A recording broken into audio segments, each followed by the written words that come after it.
e a gente recebe mais uma convidada. Vamos conversar a partir de agora com a Maria Laura Canineu, ela que é diretora da ONG Human Rights Watch e está acompanhando, claro, sob o ponto de vista dos direitos humanos também esse conflito na Ucrânia.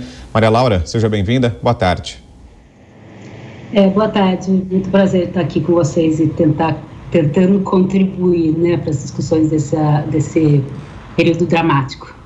Maria Laura, para começar, queria falar com você sobre os corredores humanitários. Como é que você está vendo o desenho desses corredores, essa iniciativa? Será que isso vai funcionar na prática, de tudo que você viu, das informações que já chegaram nessas primeiras horas? Há muita reclamação por parte dos ucranianos de que os russos não estariam cumprindo da forma como deveriam esse compromisso assumido. Queria te ouvir sobre isso. É uma boa pergunta, porque os corredores humanitários, eles em tese devem funcionar para facilitar estritamente a assistência humanitária, né? São lugares, são espaços, na verdade, restritos para evacuação de pessoas e para fornecimento de assistência humanitária, saúde, alimentação e tudo mais. Esses corredores são estabelecidos por meio de acordos, como a gente tem visto, né, nas notícias que esse acordo teria sido firmado entre a Rússia e a Ucrânia. O problema desses acordos, desses corredores humanitários, é que não existe uma previsão no direito internacional humanitário de como eles devem ser, então não tem muito claro quem deve fiscalizar para garantir seu cumprimento, por quem, o que constitui uma violação dos direitos das pessoas nesse corredor humanitário, né? A gente sabe que ele deveria existir para tal, mas o acordo, e ele só vai funcionar se as partes que fizeram esse acordo chegarem a um consenso de como ele deve funcionar. Por isso que é tão difícil nesse caso, né? Quando a Rússia, pelo que as notícias dão, impõe que as pessoas devem ser evacuadas para território russo ou pelo território de Belarus. Isso é muito complicado, porque, na verdade, as pessoas estão saindo nessa situação de angústia e desespero em razão da invasão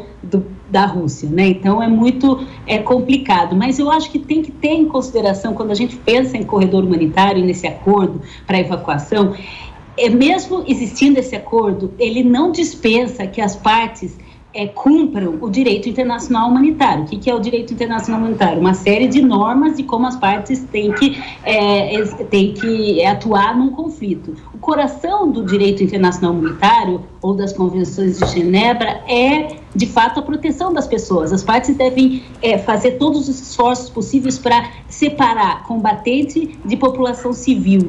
E pelo que a gente vem vendo na Rússia, as documentações que a equipe da Human Rights Watch está fazendo, é que a Rússia, por exemplo, tem usado de artefatos de guerra que são absolutamente proibidos pelo direito internacional humanitário, porque eles não permitem essa diferenciação entre população civil e combatente. Um exemplo disso, essas bombas de fragmentação. Nós, da Human Rights Watch, já identificamos pelo menos 3 episódios em que essas bombas, que na verdade é um artefato de guerra com submunições que não são disparadas por avião em geral ou não por mísseis, e elas podem ter uma explosão num espaço enorme territorial e pode não serem disparadas todas as submunições imediatamente, deixando, né, artefatos espalhados como se fossem minas terrestres. E esse é o absurdo do uso desse tipo de munição, absolutamente proibido no direito internacional humanitário, justamente pelo que eu falei, porque não permite você distinguir entre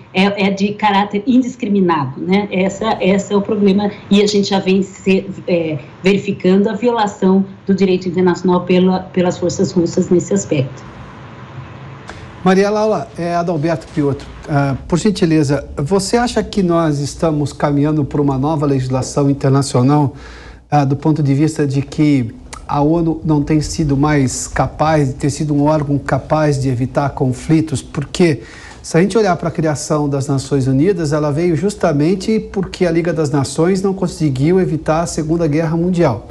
E desde então a ONU tem sido exatamente esse organismo internacional para tentar buscar acordos de paz pacíficos ou evitar guerras.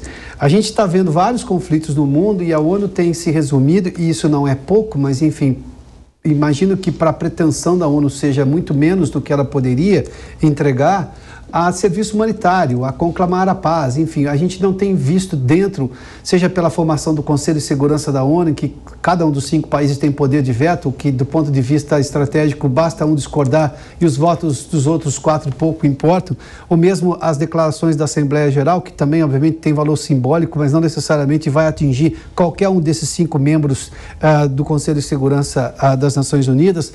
Você acha que a gente está caminhando para isso, sobretudo do ponto de vista de dores humanas, que a gente está falando aqui, de direitos humanos que são infringidos por esses conflitos?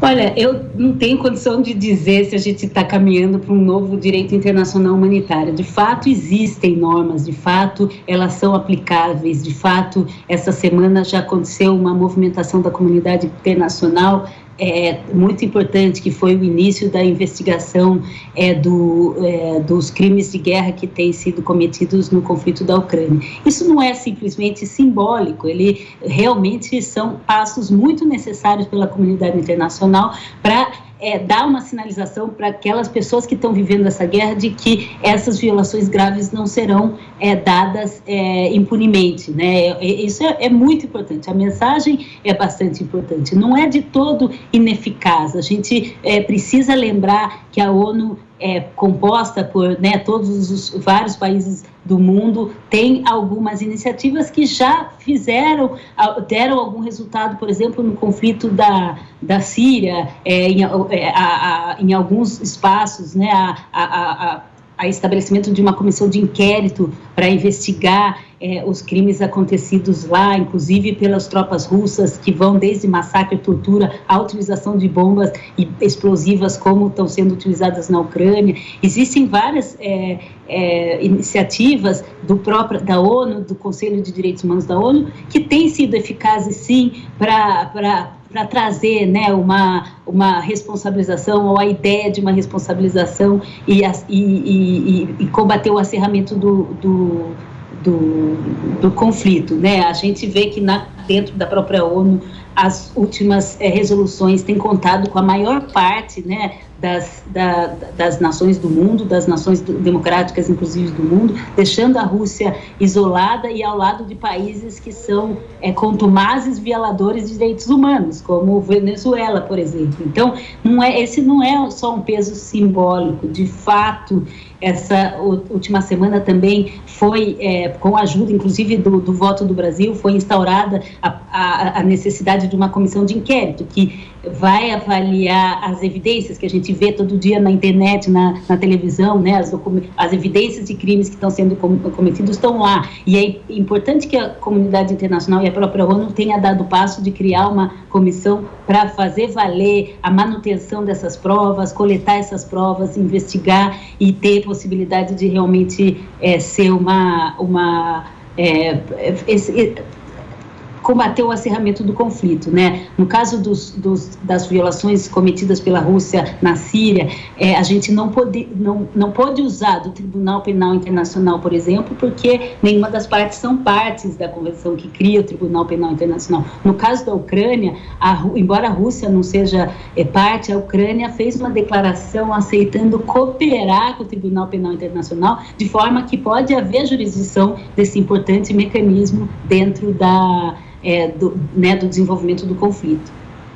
Maria Laura, e esses julgamentos, essas sentenças todas viriam agora, como você está falando, ainda no decorrer do conflito, né? E depois da guerra, encerrada essa guerra entre a Rússia e a Ucrânia, o que esperar? Será que viriam punições ainda mais duras, sentenças ainda mais duras ou não? Você espera que o governo russo tente de alguma forma negociar para abrandar essas penas? O que é que dá para esperar, Maria Laura? Esses crimes não são crimes muito graves que não podem ser abrandados, né? A responsabilização deve ser contundente, mas obviamente que vai depender da força aí das grandes democracias do mundo de fazer valer essas decisões desse Tribunal Penal Internacional, da Comissão de Inquérito e outras jurisdições nacionais. A gente vê que algumas jurisdições nacionais têm apurado crimes como de novo na Síria. As instituições nacionais promovendo a investigação e a responsabilização. Então, é preciso que haja vontade política e vontade de fazer valer essa legislação internacional que cabe a todos os estados promoverem. Então, tem uma série de possibilidades para agora tentar acirrar e promover uma pressão suficiente para fazer o Putin mudar de estratégia, pelo menos proteger a população civil, e a longo prazo tem responsabilizações muito sérias que podem ser promovidas por esse tribunal internacional ou por tribunais nacionais também, olhando os crimes que têm sido cometidos. Perfeito. Essa é a Maria Laura Canineu, diretora da Human Rights Watch aqui no Brasil. Obrigado mais uma vez, Maria Laura, pela entrevista. Um bom começo de semana. Até uma próxima. Obrigada. Até uma próxima.